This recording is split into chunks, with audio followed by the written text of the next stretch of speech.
TMC నీళ్ళని connect చేశాం. ఈ 10 సంవత్సరాల్లో 439 టీఎంసీ నీళ్లు కృష్ణా డెల్టాకు తీసుకొచ్చాం. ఇక్కడ వాడే నీళ్ళన్నీ శ్రీశైలంలో పొదుపు చేసి అక్కడి నుంచి రాయలసీమకు అంద్రి, నీవా, గాలేరు, నగిరి లేకపోతే రాయలసీమ అంతా నీళ్లు వచ్చాయంటే ఇక్కడ పొదుపు చేసిన నీళ్లు అక్కడ రిలీజ్ చేశాం. దానివల్ల రాయలసీమ బ్రహ్మాండంగా ముందుకొచ్చే పరిస్థితి వచ్చింది. నెక్స్ట్, ఇది ఆ రోజు ఇనాగ్రేట్ చేసిన ప్రాజెక్ట్. ఇది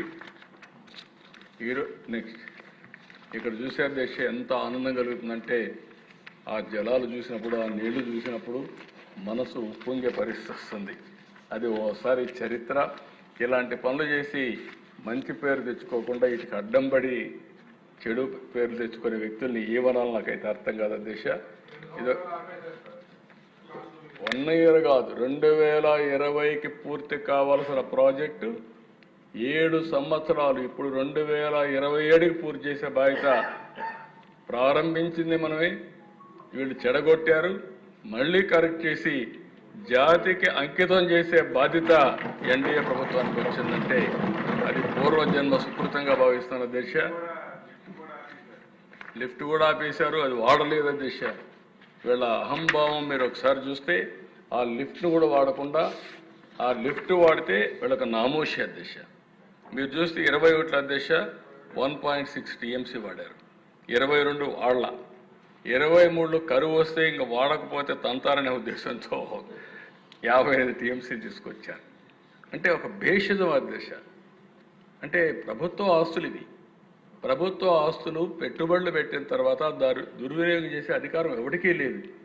వీళ్ళకేంటి, అది కానీ వాడితే నాకు పేరు వస్తుంది, నాకు పేరు రాకూడదంటే దాన్ని వాడకుండా ఉండాలి.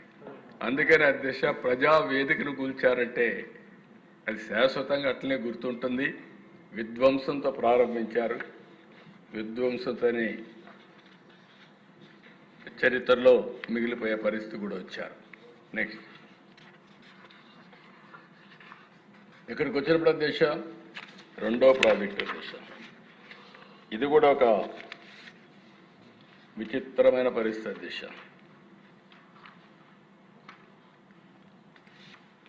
అందిరి నీవా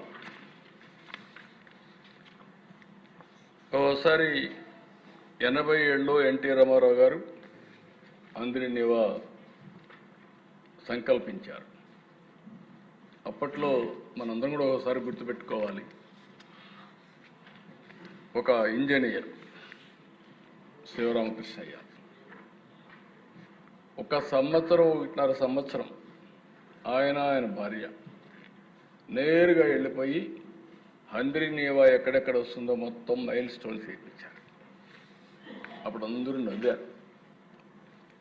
ఈరోజు అధ్యక్ష 738 కిలోమీటర్లు మారాల నుంచి నేరుగా మల్యాల నుంచి నేరుగా కుప్పానికి నీళ్లు తీసుకొచ్చి నిన్న పూర్తి చేశామంటే ఇదొక చరిత్ర. 1-2 కాదు దిశ, ఇవి 738 కిలోమీటర్లు, లాంగెస్ట్ ఇన్ ఏషియా. రెండో పక్కన చాలా లిఫ్ట్లు ఉన్నాయి. హైట్ అంతా కూడా మనం లిఫ్ట్ చేసి మొత్తం తీసుకొచ్చాం. దీంట్లో కూడా పెద్ద డ్రామాలు చేసే పరిస్థితికి వచ్చారు. ఇది 11 మార్చి 96 నేనే ఫౌండేషన్ వేసాను. ఎన్టీ రామారావు గారు సంకల్పించారు, ఫౌండేషన్ నేనే వేసా. జీడిపల్లి దగ్గర ఇక్కడ పేవల కేశవ్ ఉన్నాడు, ఆయన కాన్స్టిట్యున్సీలో నేను ఆ రోజు ఫౌండేషన్ వేసా. అలాంటిది వీళ్ళు వచ్చిన తర్వాత నిలిపేస్తే 6000 క్యూసిక్స్ ఆఫ్ వాటర్కి మేము తెస్తామని హామీ ఇచ్చి ₹1 ఖర్చు పెట్టలేదు. వస్తానే 100 రోజుల్లో 3800 కోట్ల రూపాయలు శాంక్షన్ చేసి 3850 క్యూసిక్స్ ఆఫ్ వాటర్ ఆ కాలువలో పారిస్తున్నాంటే కడకు పులివెందలకు కూడా ఒక చెరువుకు నీళ్లు ఇవ్వాలని మా ఎన్డీఏ లీడర్స్ అందరూ అడిగితే ఆ పులివెందలకు కూడా నీళ్లు మనమే ఇచ్చాం అధ్యక్ష. ఆ చెరువు కూడా నీళ్ళు ఇచ్చే పరిస్థితికి వచ్చాం. అలాంటివన్నీ కూడా మనం చేసినప్పుడు ఒక సాటిస్ఫాక్షన్ అధ్యక్ష. ఈరోజు మీరు చూస్తే దీని మీద 13,000 కోట్ల రూపాయలు ఇప్పటికే ఖర్చు పెట్టాం. 13,000 కోట్లు ఖర్చు పెట్టాం. 40 టీఎంసీ నీళ్లు తీసుకొచ్చే పరిస్థితి వస్తుంది. 498 మైన్ ఇరిగేషన్ ట్యాంక్స్కి